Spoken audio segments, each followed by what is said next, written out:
అజ్ఞులైన జీవులరయ ననేకులు రాజుడనగనెంత పండితుండు ప్రకృతి మాయచేత బరము తెలియలేడు విశ్వదాభిరామ వినురవేమ.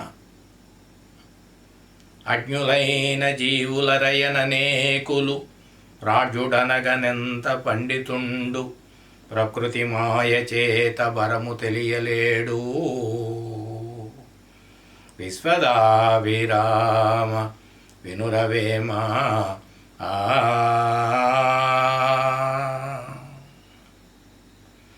ప్రకృతి మాయాజాలం వల్ల మంచి బుద్ధిమంతుడైన పండితుడు కూడా మోక్షాన్ని పొందలేకపోతున్నాడని ఆలోచించే తెలివిలేని జీవులు చాలామంది ఉన్నారు అని ఈ వేమన పద్య భావము.